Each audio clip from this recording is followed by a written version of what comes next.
दोस्तों, ये कहानी उन सब के लिए है जो 90s में दादी नानी के साथ टीवी के सामने बैठकर अलिफ लैला, विक्रम बेताल और चंद्रकांता देखा करते थे, जो हवेली के राजों, जादू के किताबों और तलाश के सफर में जीवन ढूंढते थे। अब वक्त है उन यादों को जिंदा करने का। क्या आप तैयार हैं? तलाश ये ताबिज़ के अगले किस्से के लिए। नमस्ते मेरे प्यारे कहानी प्रेमियों। कहानी शुरू करने से पहले एक छोटी सी सलाह है। ईयरफोन पहन लीजिए, आंखें बंद कीजिए और अपनी कल्पना को उड़ान भरने दीजिए। यकीन मानिए, जब आप सिर्फ सुनते हैं तो कहानी और भी जादुई लगती है। तो तैयार हैं? चलिए कहानी की दुनिया में चलते हैं। अध्याय 3, आईनों की घाटी और भ्रम का जाल। पिछली कड़ी की झलक। कबीर और रेहान की रहस्यमयी खोज जारी है। पहले उन्होंने पार किया किताबों की गुफा, जहां एक उड़ती किताब ने दी थी पहली पहेली। फिर पहुंचे वे रंग महल, जहां हर रंग के पीछे छिपा था एक भाव और एक जाल। वहां उन्होंने चुना नीले रंग का द्वार, जो ले गया उन्हें एक और गुप्त कक्ष तक, जहां उन्हें मिला चांदनी ताबीज का अंश और जारकून की परछाई फिर प्रकट हुई। जब ताबीज की चमक धीरे धीरे तेज होने लगी, मानचित्र ने अपना तीसरा और अंतिम मार्ग खोला, जिस पर लिखा था, जहां हर चेहरा अपना नहीं, वहां ही छुपा है अंतिम रहस्य।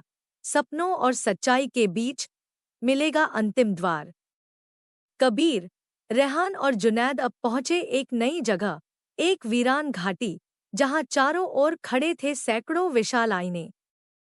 हर आईना दिखा रहा था कुछ अलग, कभी भविष्य, कभी भूतकाल और कभी ऐसे दृश्य जो कभी हुए ही नहीं। जैसे ही रेहान एक आईने के पास गया, उसे दिखाई दिया उसकी माँ, जो बचपन में खो गई थी, पुकार रही थी, रेहान, इधर आओ। वो झट से उसकी ओर बढ़ा, लेकिन तभी कबीर ने उसे रोक लिया। ये सच्चाई नहीं, ये तुम्हारी भावना है। जारकून हमारे दिमाग से खेल रहा है। और तभी एक आईना टूटा और वहां से निकला एक चेहराविहीन प्राणी, जिसकी हर हरकत रेहान की तरह थी। पर वो नहीं था। घाटी में अब हर आईने से निकल रहे थे हमशक्ल, जो हूबहू कबीर और रेहान जैसे दिखते थे, पर उनका उद्देश्य था असली रूप को बदनाम करना और ताबीज को जारकून तक पहुंचाना। अब भाइयों को लड़ना था, अपने ही जैसे दिखने वालों से, लेकिन तलवार या शक्ति से नहीं, बल्कि सच्चाई, यादों और भरोसे से।